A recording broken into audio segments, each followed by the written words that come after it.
जब हम टेबल में ऊपर से नीचे जाते हैं, मतलब डाउन अ ग्रुप, तो एलिमेंट्स के साइज का क्या होता है? ये बढ़ता क्यों है? बहुत बढ़िया सवाल। इसे ऐसे समझिए जैसे आप एक बिल्डिंग में मंजिलें जोड़ रहे हैं।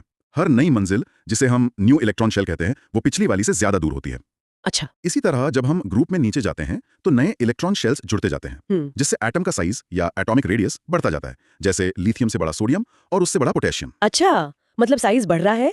तो फिर क्या इसका असर इलेक्ट्रॉन को निकालने में लगने वाली एनर्जी पर भी पड़ता है, जिसे हम आयनाइजेशन एनर्जी कहते हैं? बिल्कुल, कनेक्शन सीधा है। एटम का साइज जितना बड़ा होगा, बाहर वाला इलेक्ट्रॉन न्यूक्लियस से उतना ही दूर होगा और उसका कंट्रोल उतना ही कमजोर होगा, तो उसे बाहर निकालना उतना ही आसान हो जाता है। मतलब कम एनर्जी लगती है। ओह! इसलिए ग्रुप में नीचे जाने पर आयनाइजेशन एनर्जी कम होती जाती है।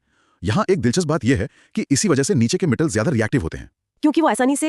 हाँ, क्योंकि वो आसानी से अपना इलेक्ट्रॉन दे सकते हैं। यही उनका मेटालिक कैरेक्टर बढ़ाता है। वाह, ये तो काफी लॉजिकल है। और अगर ये जानकारी श्रोताओं को भी लॉजिकल और आसान लग रही है, तो हमारे चैनल को सब्सक्राइब करना न भूलें, ताकि ऐसे जटिल विषय आप तक आसानी से पहुंचते रहें। अब सिक्के का दूसरा पहलू देखते हैं। जब हम टेबल में बाएं से दाएं जाते हैं अक्रॉस अ पीरियड, तब क्या होता है?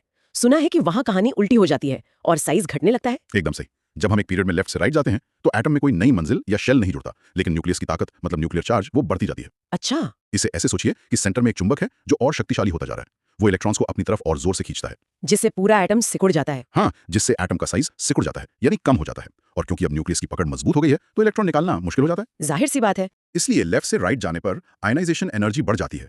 इसी वजह से मेटालिक कैरेक्टर घटता है और नॉन मेटालिक कैरेक्टर बढ़ता है। हम मेटल से शुरू करके नॉन मेटल्स तक पहुंच जाते हैं। तो इसका मतलब सबसे मजबूत पकड़ वाले एलिमेंट्स टेबल के टॉप राइट में होंगे। बिल्कुल, और वहीं पर हमें सबसे ज्यादा इलेक्ट्रोनेगेटिव एलिमेंट मिलता है, फ्लोरीन। फ्लोरीन। हाँ, इलेक्ट्रोनेगेटिविटी का मतलब है किसी दूसरे एटम से इलेक्ट्रॉन खींचने की ताकत, और फ्लोरीन इसमें चैंपियन है। तो संक्षेप में कहें तो ग्रुप में नीचे जाने पर साइज बढ़ता है और एनर्जी घटती है, और पीरियड में आगे जाने पर साइज घटता है और एनर्जी बढ़ती है। ये तो एक शानदार वन लाइन मेमोरी ट्रिक हो गई। आज की इस बातचीत से ये तो साफ है कि पीरियोडिक टेबल बस एलिमेंट्स का एक चार्ट नहीं, बल्कि एक कहानी है जिसमें हर कोई एक पैटर्न फॉलो कर रहा है। सही कहा। और मैं श्रोताओं के लिए एक सवाल छोड़कर जाना चाहूंगा।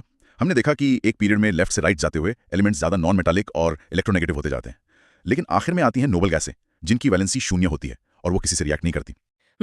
एकदम स्थिर। तो क्या इसका मतलब यह है कि चुनाती स्थिरता, मतलब अल्टीमेट स्टेबिलिटी, पाने के लिए पूरी तरह से आत्मनिर्भर और गैर प्रतिक्रियाशील होना जरूरी है? ये एक सवाल है जो सिर्फ केमिस्ट्री पर ही नहीं, शायद जिंदगी पर भी लागू होता है। इसके बारे में जरूर सोचिएगा।